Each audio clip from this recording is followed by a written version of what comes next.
While the meta is slightly lacking in the AP department, one of the tempo comps has made its return, and capitalizing on the power level of Bard is able to go toe-to-toe against some of the highest caps in the game. My name is Boris, and today we'll be taking a quick look at the Veigar Printer comp and then a VOD review from a pro. The general spot when we are looking to be playing this comp is when we have that early Veigar 2, ideally with AP slams as well as 3 meeple plus a replicator unit to be slotting in, and capitalizing on heavy tempo, early game tempo. Item augments are absolutely amazing for this. However, if you do not manage to streak, you also have that possibility of doubling down on the reroll variant, where you would also be chasing Poppy 3 and Lysandra 3 on level 5 just to save some placements and maybe finish on the top 4. However, if you are able to capitalize on the early game streak or a weaker lobby, you are going to be going aggressively, playing the strongest board to level 8 and then finish off Veigar with 7 meeple. While you're doing so, we are holding on the Shepherd units. Lysandra, Illaoi, Mordekaiser and Meepsy are our core that is going to enable playing us around the Shepherd.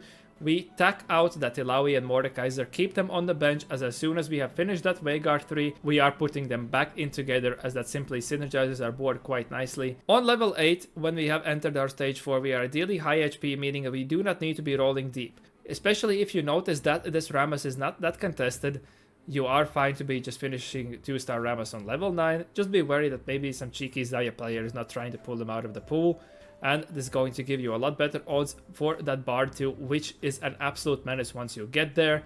And Bard is what truly enables the frontline of this Rammus with the +1 extra meep. On level 9 we have also a few more possibilities how we could be approaching the board. We could be dropping this Mordekaiser and Illaoi for Mighty Mech and Karma, giving us that Voyager. I would not be chasing this on level 8 since it's quite expensive to be tacking in these units. Karma 1, Karma 2 may be no diff, but the Mighty Mech 2, since this reduces your frontline presence, is definitely something you want to be looking for. Also, a possibility is to be capping around 3 meeple units. This is one of the examples provided here. If you're able to get to that Sona 2 and capitalize on her mods, there are some other variations. As we have this Ra slot, we are quite flexible of what we want to be playing around, but this is going to be even more expensive and not at all necessary. This is your standard version, easy to approach, and just get that Bard 2. That's the trick. Speaking of tricks, there are a few positioning things to note. Poppy, if you have not read her ability, has that 2 hex armor and magic resist buff, so make sure she's in at least 2 hex range of that Rammus, and ideally all other frontline of your units that you can toss in there.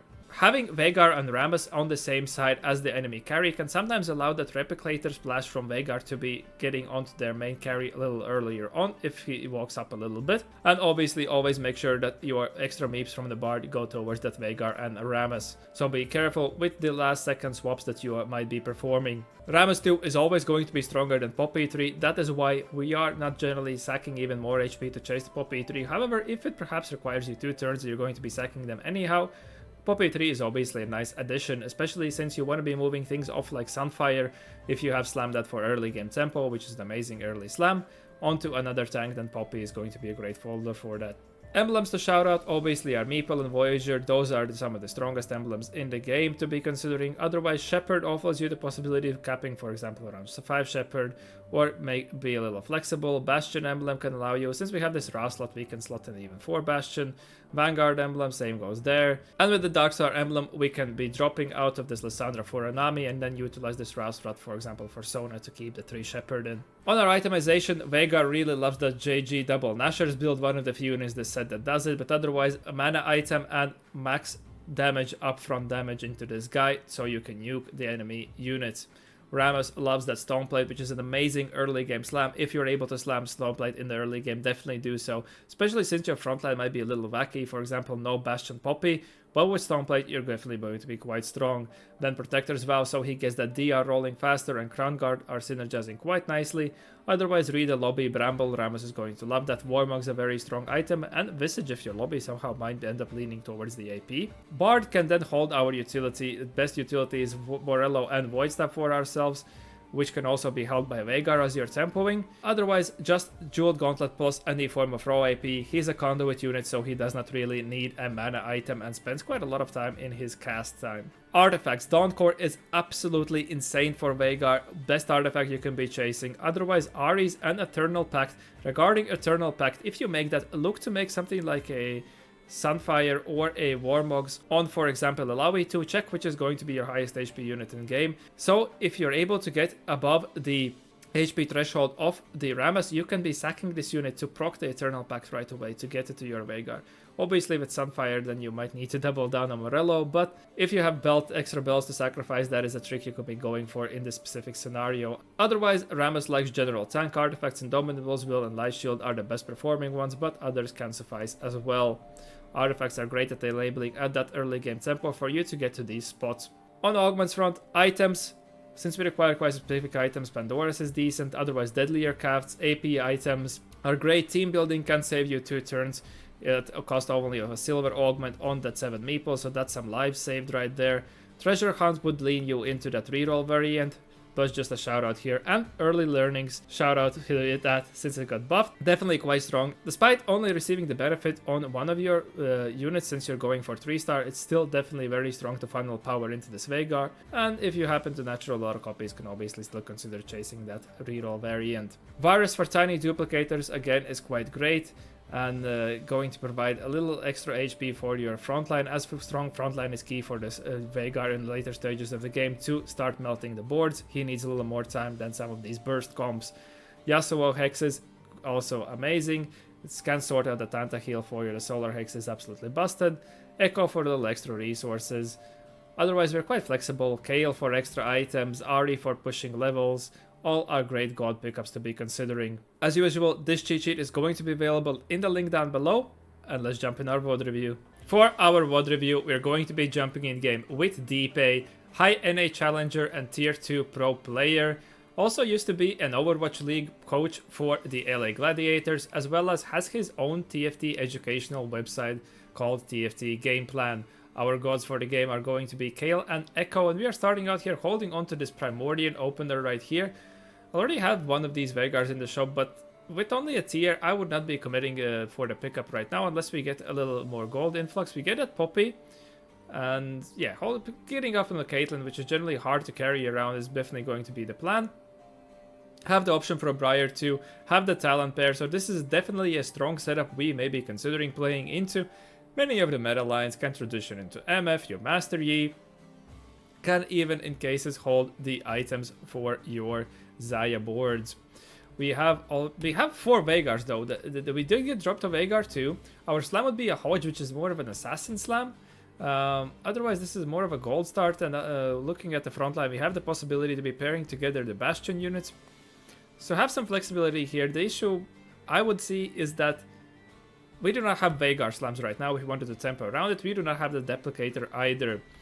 The Big Bang augment here, Meepsy, is quite strong if you absolutely high roll. The issue is the Meepsy now a little less contested with the Shepherds falling out a little bit of favor. Nonetheless, it's going to be hard to hit, and Pyke is going to sometimes be the true carry of that combo. Spirit Redemption, if you have that upgraded frontliner, you have another frontline slam to it, this is definitely an augment you can be considering streaking. Otherwise, Spirit Visage in itself is a little bit on the weaker side due to the nerfs to receive going into this set. For our Spreading Roots though, is definitely a strong direction enabling augment. 2 items on a 2 component start where we're not satisfied with the Hodge Slam, which is more of an assassin item as mentioned. This is definitely quite strong, giving us the possibility to also decide on which line we want to be taking. Early learnings, we see this got returned to being 8% attack damage and AP right at the start this patch. This is definitely now very strong again. 1 cost reroll, there were some niche spots to be played. When you see this, you can play this in your Israel Cho. You can play this even in Primordians by trying to carry that Briar, but you will need very high tempo for that. Generally, the Primordian version now is gravitating towards the Jinx, obviously. Concentration, this augments slightly. First of all, if you upgrade the unit, you need to bench and rebench it, otherwise it bugs. Second of all, it's just not strong. The Victor, it's not as strong for the Victor. Frontline Foundation, though, is an augment that you might have considered if you also for the direction enabling. I would prefer Spreading Roots in that kind of case. But it can give you some direction to be playing around what kind of frontline core, then decide around that. But we're going to be ripping Early Learnings. He's going to be valuing this augment as quite strong, and that is, I believe, a read by a lot of players right now. We have this Poppy too now, this Veigar too. We definitely have a potential for stringing together quite strong of a board already for this stage too, if you're able to pick up a Replicator for or another Meeple unit. and they are starting to gain the stats. With this, and we get our meeple unit right away. This is also the reduced level XP encounter. Therefore, we're definitely probably looking for the possibility of pushing the levels. I'm not sure. We're going to be, I guess, hopping on maybe YBY stream to check out the board he's playing, as YBY is another player who plays this comp quite sometimes. Nonetheless, regarding our spot right now, with early learnings, you would be ideally looking to be rolling for also that poppy tree if you can, like picking up all the poppies. Perhaps slight rolling. You do not want to really be sending it. You can pivot into that replicator reroll version where you actually go for Poppy tree and Lysandra tree. But if you have the possibility to be with high tempo also greed out a Poppy tree, this is going to be definitely quite strong, and that is only the case. Only under this condition she can rival actual Rammus 2. However, I still believe once you get that Bard online, just the +1 meep for this Rammus unit is absolutely insane. We have managed to string together the streak. We can see another player here has ripped that early learnings. Playing around the Teemo though, maybe that gives a favor. We already saw that we ripped Avenel Transform just to sort out our items. This is going to be absolutely great. Divine Intervention, if it's something you're playing from a lost streak, something like a Forging Strength synergy right there is strong. We are looking at tempo, so we want to be utilizing the resources we can get right now. Our component, just picking up a bow here for our Nashor's Tooth is going to be amazing. Pick up a plus the highest gold value we can get. We would be hoping to natural at least a couple of more Veigars, right? Every turn you're going to be spending on this 7 meeple during your stage 4 is going to be quite hard to pull off. The better your lobbies, the harder it's going to be to pull off. And right, we have Anvil Transform. This is sometimes you get baited. We have to pick up a component here, and we're considering a sword for our Nashor Slam. Just get a tempo. Perhaps, well, we had popped the Anvil here. So we did not know that we're going to be queuing into this Anima player. Could have held off from the Slam, maybe transition it into something more useful, but what else will we make with Sword? GS is fine, but not that great for Veigar himself. Natural and other copies were quite good, and also, if we had held on to, we could have possibility to end up this into a Gnar game. Definitely with the Gnar too is something you can consider, but now that we've committed this Nashor's Tooth, they're pretty much locked into the Veigar. This is why you always want to be trying to make as informed as you can, but since we popped that Anvil, we could have held onto that Anvil pop until we saw the player we were queuing into. When we queued into, if we are able to make a split-second decision and slam that Spear of Shojin if necessary, that's going to be quite strong. Pick up a Jax too, so our frontline is going to be amazing. If we're able to somehow summon a Stoneblade here with these item Anvils, we are going to be definitely in a prime position to be closing this on a maybe perhaps even a 10 streak. There could be some rerollers that we're going to be losing into. This is the reason the meta has accelerated, where there are going to be a lot more reroll players playing it all around. We picked up a belt there because we are just simply continuously missing on these rods. We make this Nashor's Tooth with Anvil Transform. We're quite confident to be slamming this Nashor's Tooth now. But generally, Nashor's Tooth is something you do not want to be slamming unless you can guarantee that Jeweled Gauntlet coming in. Going to be going for aggressive level 6 here, queue into another Anima player, so that is amazing to continue our 6 streak. So this has been an amazing opener for ourselves, playing around those upgraded units. We can see that lobby is heavily leading into lost streak, and these are the prime spots where you're going to be succeeding with a comp like this. For ourselves, Climb the Ladder is not the worst, but also not too exciting. We are going to be dropping down to 5 meeple. We'll ideally be looking for some kind of item augments in here, in this case, except maybe size matters. I mean, Warmog's Armor is an amazing item in the meta, however, it's going to be quite late to make it, the immediate value is not there present, right? However, it's definitely going to be stronger than Focus Fire, which is decent for like AD Focus Firing comps, as the name suggests. Vampiric Vitality and Augmented, I do not really see anyone clicking. Marauders have their built-in Omnivat, maybe for some kind of rogue comps, but then again, rogues do not play more around Kai'Sa, so they're not too excited about it either. We have these upgraded units, we need to funnel power into them, so perhaps size matters is the best pickup here, just simply looking for items. Our gold is secured through both the reduced levels and the streak that we have. Exile's a little bit tricky to position, you open yourself up for potential wraps, and our frontline is going to be quite heavy into this comp, so it's definitely quite hard to figure it out. Going to be going for that YOLO reroll. Second win, I believe, is definitely strong for our frontline. Definitely a better combat augment that we can be picking up. Going to be dropping that Nashor's Tooth. If we pick up another one, we could transition this as Shojin later on in the game too. Bard, I mean, Bard does not need mana items, but it's going to be fine if you do so. We are back on guess looking at the YBY1, trying to see what board to play, but I mean, this is why we're here, we're learning. However, I believe the comp to be somewhat straightforward. You have the potential to perhaps looking at as potential caps, how you can cap out this board, as that is a little less common.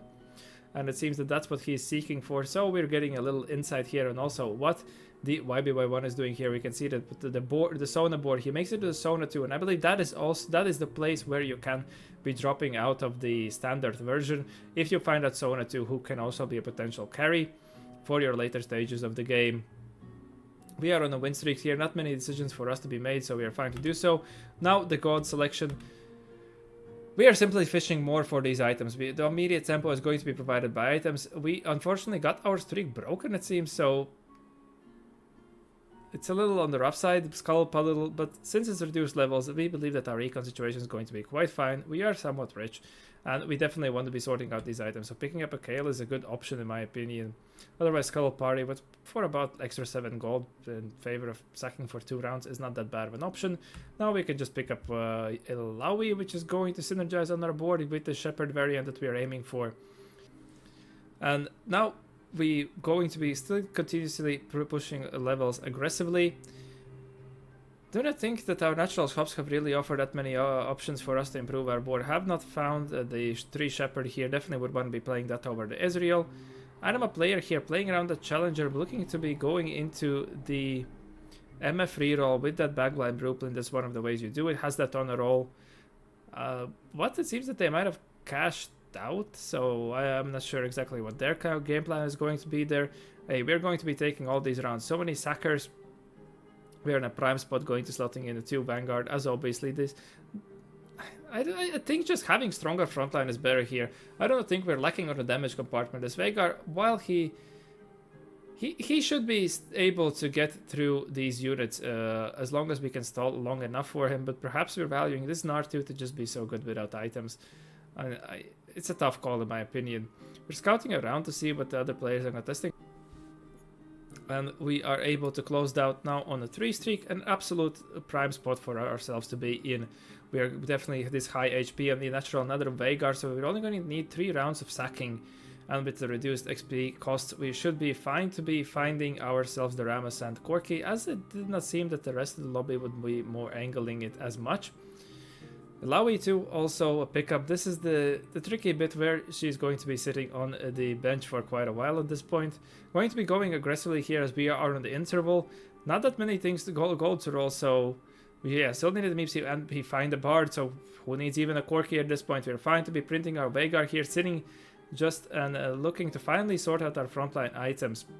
But our component animals haven't been that grateful for ourselves. Going with that Sunfire Slam, going to be obviously wanting to transition that later on to some form of an off tank, as Rammus wants those pure tank items. That is always the case you want to be going for, and the Bard is going to be providing us with a little bit extra resources. Managed to join that Mordekaiser, which we are looking for ourselves as well. Explosive growth in this kind of spot, I believe, is amazing. We are sacking, we are completely fine to be utilizing this XP now to make ourselves to level 9 at the end of the stage. Clockwork Cell later, 4-year scaling, attack speed comps, and Crash Test dummies, just generally decent combat augment. Also some potential tricks to try to get you a Master View to wrap in certain matchups. Swordsmith would be amazing if we were playing around duo AD carry, something like the Quirky or even standard version, but that's not our game plan. We're going to be ideally, in general case, looking to cap around this Bard as a secondary carry. I believe we're going to be going with explosive growth in this kind of spot. Simply make our way to level 9 a lot faster. We are not that strong we are not that rich at the moment, since we were going with that aggressive level. Salvage Bin could offer us a potential to perhaps find a void staff with the open tier. We had it in that Spear of Shojin, as we still need to sort that out. And now we have the decision between, alright, he's going to value having the Rammus a little bit more than the Fizz. I believe the Fizz is fine, it's just, you know, some form of a frontline HP, but Corki perhaps do some actual damage and kill off more units. Easy win for ourselves, as this player is also greedy to go to level 9. Rammus is just enough to stall, and This Bard unit is absolutely insane. The extra meat value he provides is actually very strong, and once you 2-star him, he is an absolute menace to deal with. We are one round off our Veigar 3, and then we can immediately improve our board. Absolutely amazing spot, and these are definitely the spots you're looking to be playing this comp from. When you have these high roll openers, and if you notice that the lobby is going to be on a weaker side and you're actually going to be able to string together a streak. Player here, Anima, most likely that cash out got very strong mech items and a Fiora 2 cash out. That would have been a prime for them, but I am not sure what their game plan was. 1 life down on level 8, carrying our Aura 2 at this point, and they are in no sight of making it to level 9, so I am not sure how they're going to be sorting this out. I do not think we need a 5-cost shop here. We found our 5 costs that we're looking for. Just picking up more items so we can sort out the remaining utility and bard items is going to be worthwhile. We have not picked up a single item augment, so utilizing the god selections for that is always how you gain an edge. If you see that there isn't Gale God, you can definitely index more in your combat and econ augments. Finish our Veigar 3, so we are fine to be slotting in the Shepherd units. Now looking to perhaps make a Declaw. Did I get an offer? The Sunfire, the Stoneplate. Great in this early learnings mirror match here with the Teemo, and seems that the player has managed to stabilize quite strong, carrying that Nasus 3, but against us he has no chance. Still the tempo spot where they might have been able to make it to a top 4.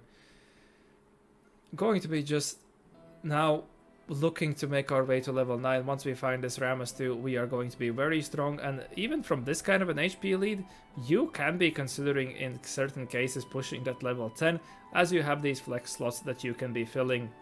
We gave up on the Rast we were holding to make those econ thresholds, but now we're going to perhaps want to be looking for it again against the Legion of Threes, Samira, but they do not have that Thorn, which is a true enabler. Do get quite close, and they're going to be flicking us off as they have hit that Blitzcrank. Have that Rogue Emblem, and are very strong actually. Is this Archangel sufficient for ourselves? I mean, prevents us from having to roll, but we do not have... we haven't sorted our...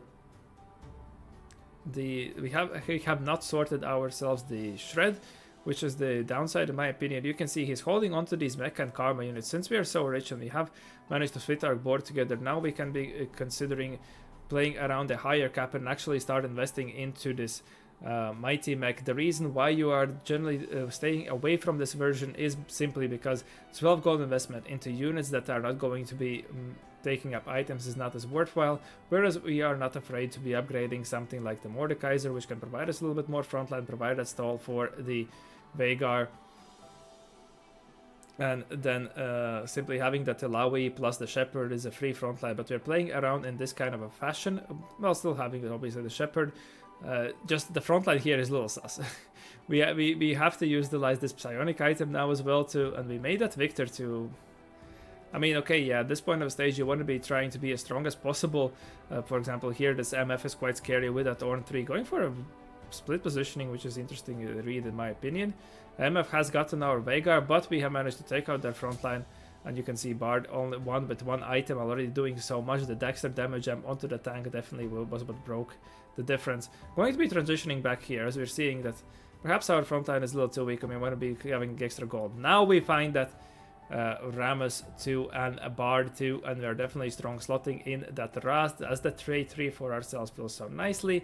We can be holding on to this Karma for now for our level 10. Just getting 2 Voyager is very strong as well, so we should definitely be having revenge here onto this Samira matchup. Or Morgana, you can fit Morgana later on and just, you know, backline one of your other units, you're going to be fine there. And think to note here, yeah, as I mentioned in the positioning, I would be wanting having this Poppy here so our Rammus receives that buff. Picking up a Striker's Fill, just more damage jump onto this Bard unit as he's going to be a menace now. Perhaps we can prevent it, even those Dragon, that would be quite neat, and the high cap for ourselves. Then you obviously just drop this Rast right now. Into a fast 9 player here who has made it, sitting on still on the Renew 1. That's the downfall of the fast 9 into this set. Does not have a strong Graves and it has the TG on one of the on the Shen instead of a Fiora, but nonetheless they have the overwhelming power budget. So this is going to get scary if they're going to be making up to those Graves upgrades. We can see another one coming in, have made it to the Fiora too. So this player is definitely going to be the one who's going to be contesting our win out. So we have to see if we have a possibility of perhaps nuking down that Vex, having some positioning. We have a D-Claw, which was a nice read in this kind of case. We saw that the lobby is very high on AP damage, so yeah, this is not maybe the strongest Rammus we have, but theoretically the strongest Rammus, but it's going to be sufficient for this lobby. Overrun here by the Space Group player who has that Blitz too, and the TK holding down the fort. So our game plan has been starting to go a little shambles. This is the downside sometimes when the rest of the full lobby is sacking. A lot of these players can make their way to higher caps. This comp is obviously going to have a little bit of struggles of competing against them. Now we have that shred, so now we should be far more competitive. Finally able to find the lucky spark here. Opting to put it on Rast, that's an interesting thing to note. I would have imagined that the lobby might be a little bit tankier than the Rast, but that's completely fine. Positioning also our Rammus here. I, for example, like to just move by one row back, as she is a little less durable ever since the nerf, and you can get her cast quite sufficiently. Close win here against the Ghost fight secures ourselves a top 3 spot, and we are in good position to be pushing a level 10, get that 2 Voyager in, which is going to be quite neat. And now we can definitely be looking to... Oh, we need the replicator still, so yeah, so now this transition is going to be quite tough to be looking at to these 5-cost board. We're probably going to have to play our game on this now. Let's see how we fare against this Dynamic Casher. That has made it, actually. I was wondering what they're going to be playing when they had that Aurora carry, but in addition to a Space Groove line, I found that Blitz too, but with the Shred, we could see all the difference has been made there. Also, the Rammus positioning there in order for him to be holding down the fort onto these AP damage dealers, but are we getting the meep from the bar? This is the thing you always have to be wary about when you're going for these last seconds positions. Rammus really wants that extra meep from Bard. And now against the Fast 9 board, we are a little spread out so that we can potentially bait a new ult on this side. This hit our Bard, so we're going to be running just a little low on juice against this player, and this is going to be our top 2. But we finally get that 3rd item for Bard. Now we are fine to be investing into Karma. Now, against this Fast 9 nuke, we probably are considering that we want more damage.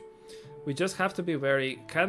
If this new ult does not hit our backline, I believe we do have a true shot against this player.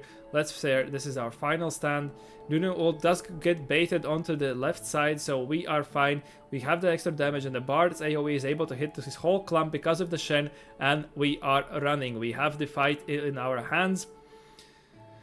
Find that Mordekaiser too. Are we considering, do we need more frontline? We are going to be instead rolling with the frontline Mighty Mech, since Karma, I guess our read is not going to be good match. To give us a better holder for that spark just to survive the extra second longer might be worthwhile.